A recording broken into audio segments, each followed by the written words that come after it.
बिस्मिल्लाह इन्नल हम्दुलिल्लाह नहमदुहु व नस्तईनुहु व नस्तगफिरुहु व नऊज़ु बिल्लाहि मिन शुर्रि अनफुसिना व मिन सय्यिआति अमालिना मन यहदिल्लाहु फला मुदिल्ल लहु व मन युद्लिल फला हादिय लहु व अशहदु अन ला इलाहा इल्लल्लाहु वहदहु ला शरीका लहु व अशहदु अन्ना मुहम्मदन अब्दुहु व रसूलुहु अम्मा बाद फ़इन्न खैरल हदीसि किताबुल्लाह व खैरल हदी हदी मुहम्मदिन सल्लल्लाहु अलैहि वसल्लम व शर्रल उमूरि मुहदसातुहा व कुल्लु मुहदसातिन बिदअह व कुल्लु बिदअतिन दलाला व कुल्लु दलालतिन फिन्नार। अस्सलामु आलैकुम व रहमतुल्लाहि व बाराकातुहू। আমরা যে সাবহেডিংটা পড়তেছিলাম সেটা ছিল আল্লাহ নবীর আনুগত্য করার আদেশ দেন এবং তাকে অমান্য করার ব্যাপারে সতর্ক করে দেন। আনুগত্য করতে বলেন আর অমান্য করার মানে আদেশ নিষেধ ইসলামে কিন্তু কাপল হিসাবে আসে, একটা হিসাবে আসে, মানে জোড়া হিসাবে আসে। সেই হিসাবে নবীকে আদেশ করতে নবীকে মান্য করতে আদেশ করতেছেন, নবীর আনুগত্য করতে। অ্যাট দ্য সেম টাইম না করলে কি হবে সেই ব্যাপারে, মানে না করাটা নিষেধ করতেছেন এবং না করলে কি হবে সেই ব্যাপারে আপনাকে সতর্ক করতেছেন বা সাবধান করতেছেন। আমরা যেটুকু পড়ছিলাম গতদিন, তারপর থেকে আজকে পড়ব তকি ওসমানী, মোহাম্মদ তকি ওসমানী, পাকিস্তানের হানাফি স্কলার, তার একটা উদ্ধৃতি পড়তেছিলাম আমরা, যেটা বলি যে তকি ওসমানের বড় বড় কাজ আছে, সেই জন্য তাকে ঢালাওভাবে মানে অনুকরণ করা উচিত না, যেমন অনুসরণ করা উচিত না। আবার তার যে সমস্ত ফ্ল আছে, লাইক স্ট্রং মাযহাবি বা অনেক বেদাতের সাথে যুক্ত, সেগুলোর জন্য তাকে একেবারে রিজেক্ট করে দেওয়া উচিত না। কারণ আমরা জানি যে হাদিসটায় রাসূল সাল্লাল্লাহু আলাইহি ওয়াসাল্লাম বলছেন যে আমার উম্মাহ ৭৩ ভাগে বিভক্ত হবে, তার একটা জান্নাতে যাবে, বাকিগুলো জাহান্নামে। এই জাহান্নামী সেক্ট বা ডেভিয়েন্ট সেক্ট বা ডেভিয়েন্ট যারা, আমি বলতেছি না তকি ওসমানীর কথা, পার্সোনালি কিছু বলতেছি না, আল্লাহ আমার কোনো অধিকারই নাই বলার, এবং এটা আল্লাহর সাথে তার হিসাব। আমি বলতেছি জেনারেল কথা, যে যাদেরকে জাহান্নামী বলে আল্লাহ রাসূল বলতেছেন তাদেরকে কিন্তু আমার উম্মাহ বলছেন, অর্থাৎ তারাও মুসলিম। সুতরাং যতক্ষণ একজন মানুষকে মুসলিম বলা যায়, বা মুসলিম ওয়াইড রেঞ্জের হইতে পারে সে ভ্যারিয়েশনটা, এই ৭২-এর ভিতর সবাই এক ধরনের না, কিন্তু যতক্ষণ আমরা মুসলিম বলতে পারতেছি ততক্ষণ তার ব্যাপারে আশাবাদী থাকবে এক। আর তার ব্যাপারে আমাদের স্ট্যান্ডটা কি হবে? আল ওয়ালা আল বারা আমরা পড়ছি আপনাদের সাথে, আপনাদের মনে আছে নিশ্চয়ই। আল ওয়ালা আল বারা আমরা পড়ছি না আপনাদের সাথে? পড়ছি, এই আয়োজনের শুরুর দিকে বা মাঝের দিকে পড়ছি, আমরা অনেক দিন সময় নিয়ে পড়ছি এটা। সেখানে আমরা কি বলছি? যে পৃথিবীর মানুষকে আল ওয়ালা আল বারার কনসেপ্ট ৩ ভাগে ভাগ করে।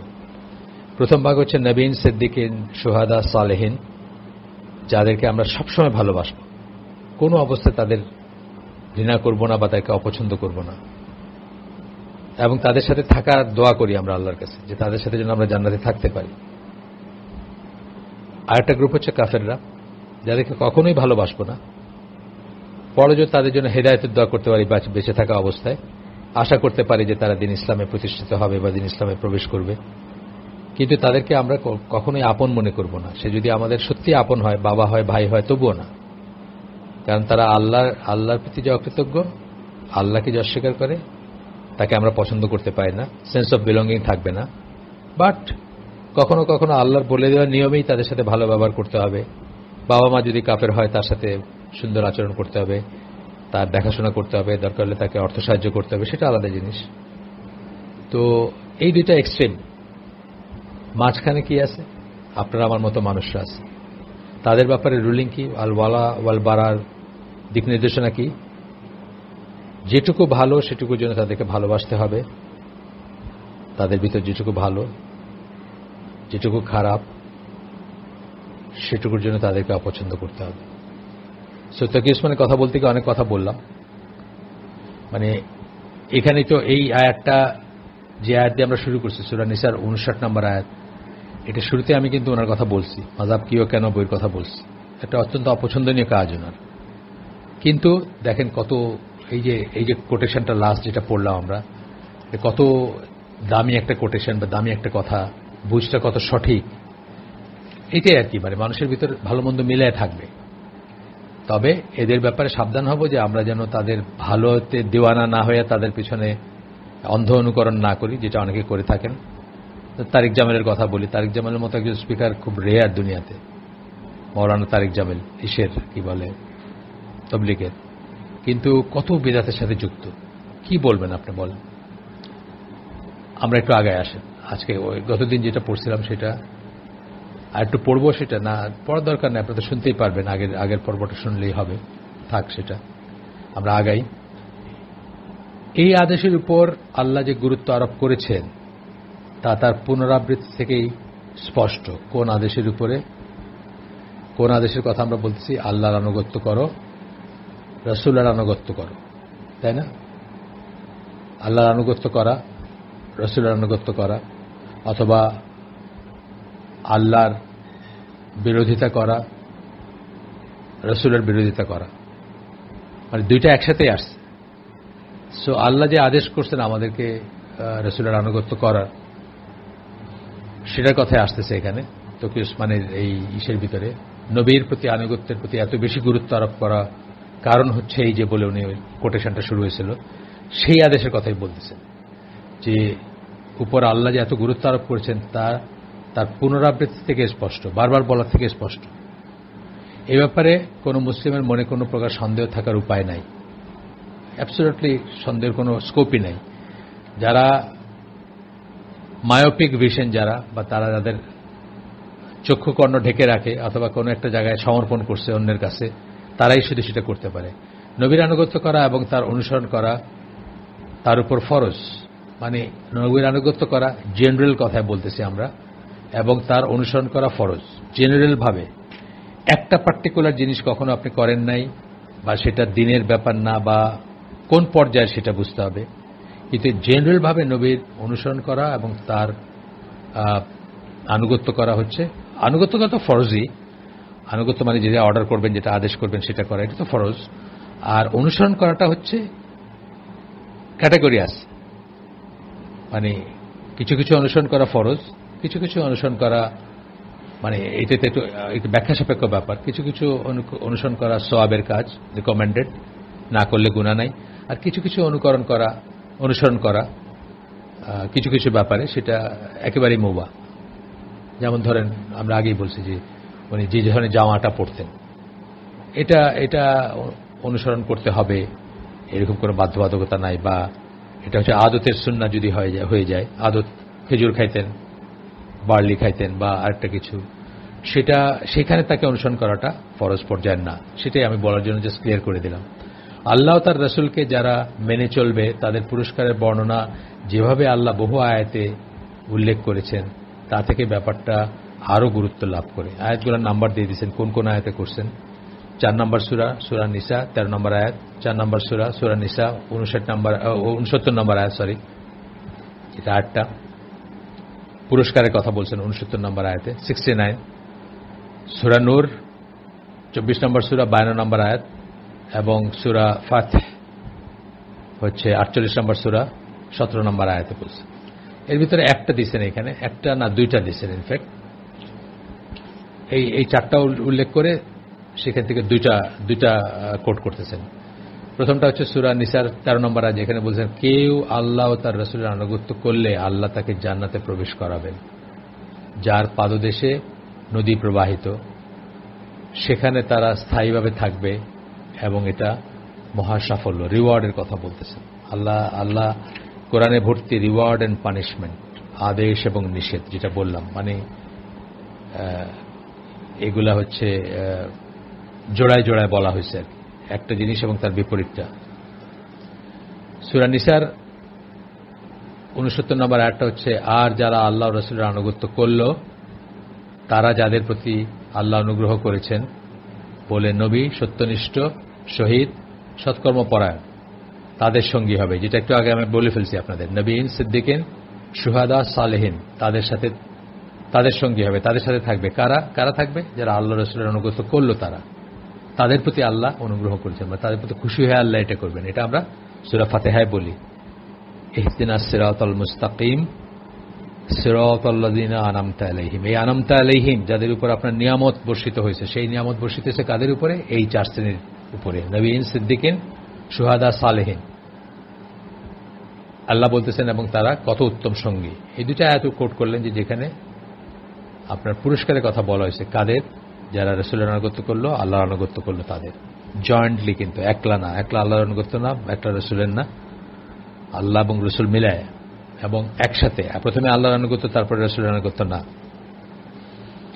এরপর বলতেছেন বিশ্বাসীদের বৈশিষ্ট্যের একক অংশ হচ্ছে এই যে সত্যিকার বিশ্বাসীদের বৈশিষ্ট্য এই যে তারা আল্লাহ তার রাসূলের আনুগত্য করে। এই সব ব্যক্তিরাই হচ্ছে যারা আল্লাহর রহমত লাভের আশা করতে পারে। এখন আরেকটা আয়াত কোট করতেছেন ওগুলোর বাইরে, সেটা হচ্ছে সূরা তওবার 71 নম্বর আয়াত, 9 নম্বর সূরা 71 নম্বর আয়াত। মুসলিম নর ও মুসলিম নারী একে অপরের বন্ধু। ওয়ালাল বারা চলে আসলো আবার। তারা সৎ কাজের আদেশ দেয়, অসৎ কাজে নিষেধ করে, মন্দ কাজে নিষেধ করে, সালাত কায়েম করে। মুসলিম নর ও নারীর বৈশিষ্ট্য বলতেছেন আল্লাহ। সৎ কাজে আদেশ দেয়, অসৎ কাজে নিষেধ করে, একে অপরকে অফকোর্স সালাত কায়েম করে। এটা কিন্তু ক্রস জেন্ডার কথা হইতেছে না, মানে মুসলিম নরদেরও এটা বৈশিষ্ট্য, মুসলিম নারীদেরও এটা বৈশিষ্ট্য, সেটা বলতেছে।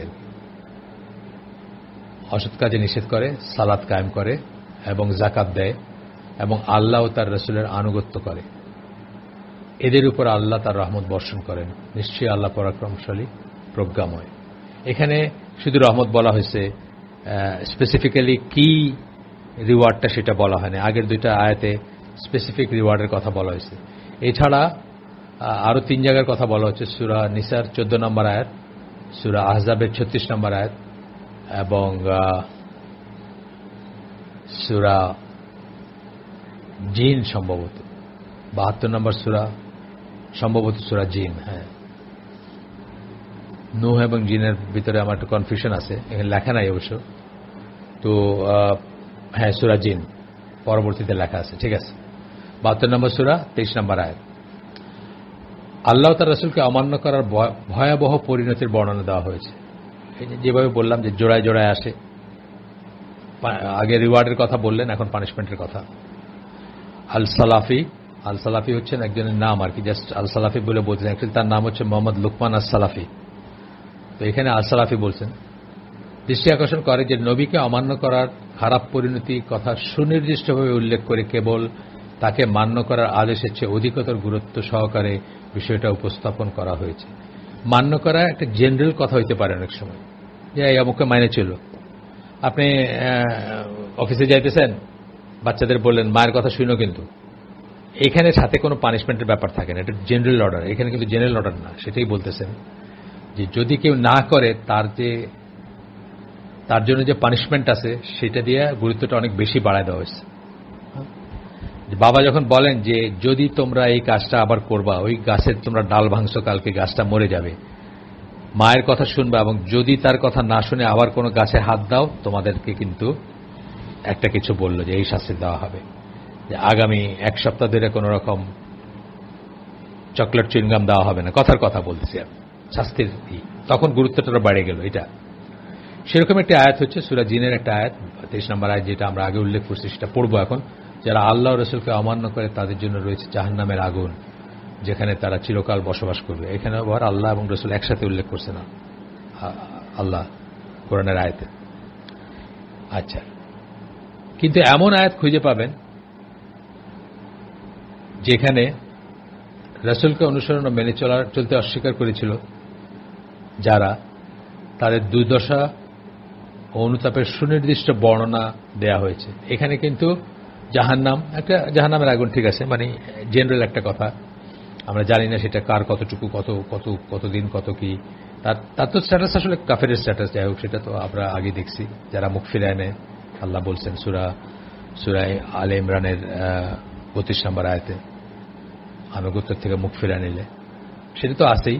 কিন্তু আরো সুনির্দিষ্টভাবে আরেকটু এক্সপ্লেন করে, জাহান্নাম এটা হলো জেনারেল কথা, কিন্তু সেখানে আরেকটু পানিশমেন্টটাকে আরো সিভিয়ার বোঝাইতে অথবা আরো ভিভিড বর্ণনা দিয়ে আরো ভয় সঞ্চার করতে আল্লাহ বলছেন সূরা আহজাবের 66 নম্বর আয়াতে। যেদিন তাদের মুখমণ্ডল আগুনে ওলটপালট করা হবে সেদিন তারা বলবে, হায়, আমরা যদি আল্লাহকে মানতাম, রসুলকে মানতাম। এখানে একটু ভয়ঙ্কর লাগে না? মুখমণ্ডল আগুনে ওলটপালট। এমনিতে আপনার মুখে আগুন লাগতেছে, আপনার শরীরের অন্য জায়গায় আগুন লাগার, মুখে আগুন লাগার ভিতরে আকাশ পাতাল তফাৎ আছে। আর মুখ বলতে তো আপনার দি ভেরি আইডেন্টিটি, আপনার সত্তাও বোঝানো হয়। আপনার সবচেয়ে ভ্যালুয়েবল আইডেন্টিটি হচ্ছে আপনার ফেশিয়াল আইডেন্টিটি, যেটা ফেস। সূরা নিসার 42 নম্বর আয়াতে আসতেছে এরপরে, যারা কুফরি করেছে এবং রাসূলের অবাধ্য হয়েছে তারা সেদিন কামনা করবে যদি তারা মাটির সাথে মিশে যেত। মানে যদি মানুষ না হইতো, সোজা কথা, মানুষ না হইতো, জিন না হইতো, যদি পশু হইতো, যদি গরু হইতো, ছাগল হইতো, তাহলে কি হইতো? মাটি হয়ে যেত, মাটির সাথে মিশে যেত। ইন কুনতু তুরাবা আমরা পড়ি না এসে সূরা নাবার শেষ আয়াত। আর তারা আল্লাহর কাছ থেকে কোনো কথাই গোপন করতে পারবে না। তারা আল্লাহর কাছ থেকে কোনো কথা গোপন করতে পারবে না। অর্থ মিনিং যে কোনো অজুহাত দেখাতে পারবে না যে আমরা এটা মনে করছিলাম, ওইটা মনে করছিলাম, তাই এটা জানতাম না, ওইটা জানতাম না, এটা শুনি নাই, ওইটা শুনি নাই, কোনো কিছুই থাকবে না তখন। আরো একটা আয়াত কোট করতেছেন সূরা মুজাদালা। মুজাদালা কিন্তু মুজাদালাও বলে, মুজাদিলাও বলে। মানে একসময় মুজাদালা শোনেন, আরেক সময় মুজাদিলা শোনেন, একসময় মুমতাহানা শোনেন, একসময় মুমতাহিনা শোনেন। এটা হয়েন না, মানে সাটলড হয়েন না বা আপসেট হয়েন না, দুইভাবেই বলা হয়।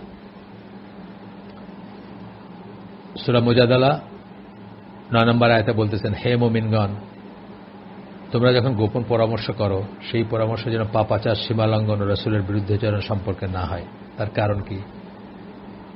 মদিনার মুমিনদের ভিতরে মিশে থাকা বা মুসলিমদের ভিতরে মিশে থাকা এক শ্রেণীর মুনাফিক ছিল।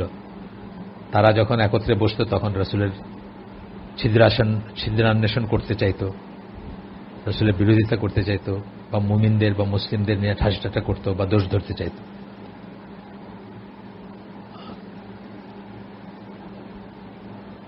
তোমরা এরপরে বলতেছেন, তোমরা কল্যাণকর কাজ ও তাকওয়া অবলম্বনের পরামর্শ করো। তোমরা কল্যাণকর কাজের পরামর্শ করো। নাজওয়া, একটা কথা শুনছেন না? নাজওয়া। এবং আল্লাহকে ভয় করো যার কাছে তোমাদের ফিরিয়ে আনা হবে। তার মানে কি? রাসূলের বিরুদ্ধাচরণ, পাপাচার, সীমালঙ্ঘন তো আছেই। ধরেন অশ্লীল কথা বললেন, বা এখনকার দিনে সিনেমার সাজেশন দিলেন, গানের সাজেশন দিলেন, পাপাচার, সীমালঙ্ঘন একসাথে বসে যখন কথাবার্তা বলতেছেন, পরামর্শ, আর রাসূলের বিরুদ্ধাচরণ। রাসূলের বিরুদ্ধাচরণ এই যুগে তার রাসূল বেঁচে নেই, কি করে করবে? সুন্নাহর বিরুদ্ধাচরণ করতেছেন। দেখো বেটারে ছাগলের মতো লাগে, দাড়ি রাখছে, কম বয়সে দাড়ি রাখে নাকি মানছে, শয়তানরা রাখে, মানে কত রকমের কথা আছে না, নজবিল্লাহ। সেগুলা সব আসবে আর কি আমাদের বেলায়। হে মুমিনগণ, আমাদের এখনকার মুমিন যারা, তাদের ব্যাপারে আসবে। এরপরে বলতেছেন যে কেবলমাত্র একজন মুনাফিক অথবা ত্রুটিযুক্ত অসুস্থ ঈমান সম্পন্ন কেউ আল্লাহ রাসূল সাল্লাল্লাহু আলাইহি ওয়াসাল্লাম যা বলেছেন, আদেশ করেছেন বা প্রতিষ্ঠিত করে গেছেন তা থেকে মুখ ফিরিয়ে নেবে। আল্লাহ রাসূল যা তিনটা বললেন, যা বলেছেন, আদেশ করেছেন আর প্রতিষ্ঠিত করে গেছেন। কি করে গেছেন? প্রতিষ্ঠিত, ইসলামিক ওয়ে অফ লাইফ প্রতিষ্ঠিত করে গেছেন, তাই না? ইসলামিক স্টেট প্রতিষ্ঠিত করে গেছে, Islamic way of life, governance, সবকিছু শরিয়া কমপ্লিট করে গেছে। সুতরাং শরিয়ার আংশিক বা পুরোপুরি বিরোধিতা করা শুধুমাত্র মুনাফিকরাই করতে পারে। অজ্ঞতাবশত হয়তো কেউ করতে পারে, বাট সেটা দ্যাট শুড বি চেঞ্জ। মানে এক সময় করে থাকলে সারা জীবন করবে তা না। বাংলাদেশের বিচারপতি বলছেন না যে মানে উল্টা বর্বর যুগে ফিরিয়ে নেওয়া আর যাবে না, আমাদেরকে উল্টা উটের পিঠে চড়ায় বর্বর যুগে ফিরিয়ে নেওয়া যাবে না। ফতোয়ার এগেনস্টে যিনি দিছিলেন, রায় দিছিলেন, আনফরচুনেটলি উনি আমার শরীক ছিলেন, এককালে পাশের বাসায় থাকতেন। তার ফ্যামিলি ওয়াইজ আমার সাথে উঠা বসা ছিল, তাদের আদি বাড়িতেও আমি গেছি, এবং তাদের বাবা খুব পায়েস ছিলেন। আচ্ছা, বাস্তবিকে আল্লাহ যা নাজিল করেছেন এবং রাসূল যা উপস্থাপন করেছেন তা থেকে মুখ ফিরিয়ে নেওয়াটাকে আল্লাহ নিজেই মুনাফিকের একটা বৈশিষ্ট্য বলে বর্ণনা করেন। আল্লাহই বর্ণনা করছেন। সূরা নিসা 61 নম্বর আয়াত। আল্লাহ বলতেছেন, তাদের যখন বলা হয় আল্লাহ যা নাজিল করেছেন তার দিকে এবং রসুলের দিকে ফিরে আসুন, তখন আপনি মুনাফিকদের বিরক্তিতে আপনার কাছ থেকে মুখ ফিরিয়ে নিতে দেখবেন। তখনকার মুনাফিকরা এরকম করতে, এখনকার মুনাফিকরা তাই করে। আপনি কি চিন্তা করতে পারেন যে আপনি যে সমস্ত পরিশীলিত মানুষরা টকশোগুলোতে আসেন, with the exception of 1 or 2, একজন দুইজন থাকতে পারেন, যেমন এককালের ছাত্রনেতা নুরে আলম সিদ্দিকী, উনি আল্লাহ খোদার অনেক কথা বলেন এখন, মানে আমি যখন দেখছি আর কি, লাস্ট যখন দেখছি তখন আল্লাহ খোদার কথা বলেন, কপালে একটা দাগ আছে বড়, এক্সেপশনাল।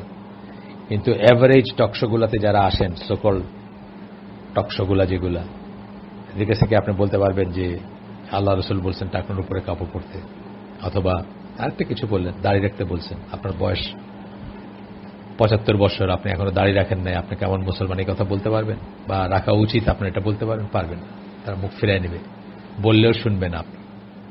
আচ্ছা, এরপরে আসতেছে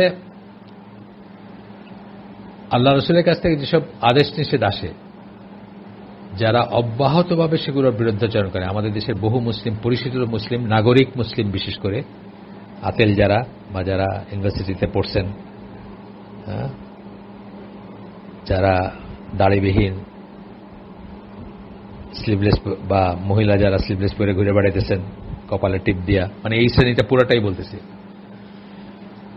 পুরাটাই এইখানে পড়ে যাবে, এই ফ্রেমের ভিতর পড়বে। যারা অব্যাহতভাবে সেগুলোর বিরুদ্ধাচরণ করে, দিনের পর দিন বেপর্দা চলতেছে, দিনের পর দিন ঘুষ খাইতেছে, দিনের পর দিন সুদ খাইতেছে, দিনের পর দিন অশ্লীল জিনিস দেখতেছে, দিনের পর দিন পয়লা বৈশাখে পেঁচা কান্দে নিয়ে মিছিল করতেছে, তাদের বিরুদ্ধে আল্লাহর আরেকটি সতর্কবাণী হচ্ছে সূরা নূরের 63 নম্বর আয়াত। আল্লাহ বলেন, সুতরাং যারা তার আদেশের বিরুদ্ধাচরণ করে তারা সতর্ক হোক, তাদের উপর বিপর্যয় নেমে আসবে, অথবা তাদের উপর মর্মন্তুদ শাস্তি নেমে আসবে। এরপরে আসতেছে কুরতুবীর একটা আসবে,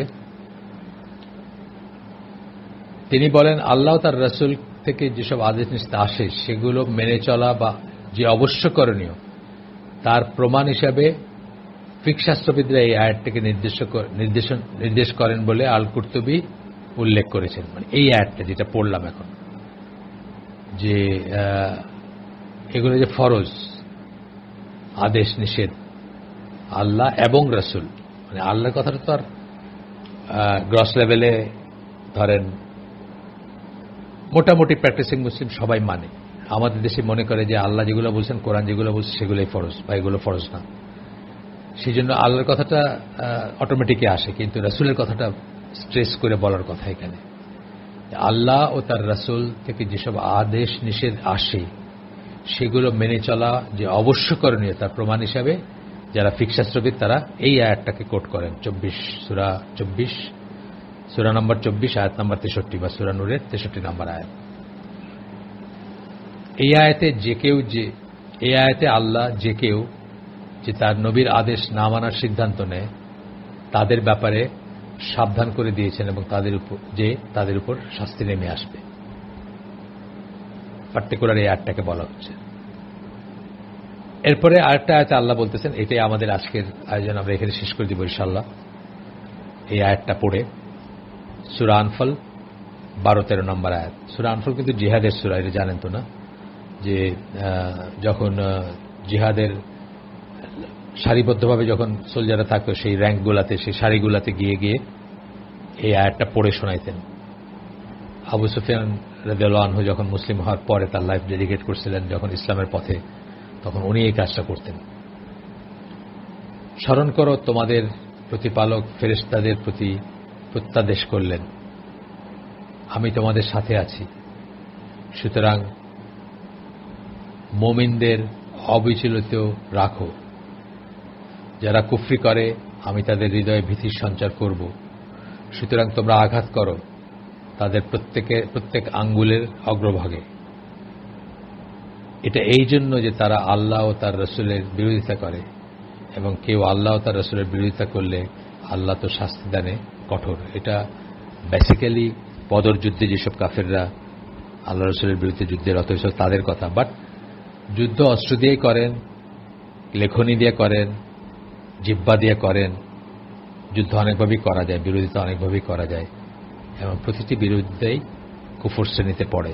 যখন আপনি আল্লাহ রসুলের বিরোধিতা করবেন, আল্লাহ বা আল্লাহ রসুলের জানা সত্ত্বেও, অজানা হইতে পারে, কখনো অজ্ঞতাবশত হইতে পারে, অনেক সময় মানুষের অজ্ঞতাবশত একটা ফাইনাল পয়েন্ট সে জানে না, সেটা অন্য জিনিস। কিন্তু গ্রস বা সর্বসাকুল্যে যদি জিনিসটা, অথবা কি সর্বোপরি যদি জিনিসটা করেন, গ্রস লেভেলে যদি আপনি অস্বীকার করেন বা বিরোধিতা করেন, তাহলে আপনার ঈমান নষ্ট হয়ে যাবে এবং আপনি এই শ্রেণীতে অন্তর্ভুক্ত হবেন। আল্লাহ আমাদেরকে তৌফিক দেন। আমরা যা ভালো শুনলাম, অনেক ভালো কথা শুনছি আমরা আজকে। আর বড় স্কলারদের লেখাতে একটা জিনিস খেয়াল করছেন, কোরআন হাদিস কোরআন হাদিস কোরআন হাদিস, নিজের কোনো কথা নাই বলতে গেলে। এটা মোহাম্মদ বিন আব্দুল ওয়াহাবের বেলায় যেরকম প্রযোজ্য, এই বইটা অরিজিনালি যার জামাল জারাবোজো তার বেলায় প্রযোজ্য। উনিও আমি দেখছি যে এই মেথোডোলজি ফলো করেন, যে সাধারণত নিজের কথা খুব কম বলেন, খুবই কম থাকে। তো যাই হোক, আমরা যা শুনলাম তার ভিতরে যা ভালো শুনলাম, আল্লাহ আমাদেরকে তৌফিক দেন তার উপর আমল করার। আর খারাপ কিছু শুনে থাকলে সমস্ত ব্যর্থতা আমার এবং সেটা শয়তানের তরফ থেকে। ভালো যে শুনলাম সমস্ত প্রশংসা আল্লাহর, আলহামদুলিল্লাহ। সুবহানাকা আল্লাহুম্মা বিহামদিকা আশহাদু আল্লা ইলাহা ইল্লা আনতা আস্তাগফিরুকা ওয়া আতুবু ইলাইক। আসসালামু আলাইকুম ওয়া রাহমাতুল্লাহি ওয়া বারাকাতুহু।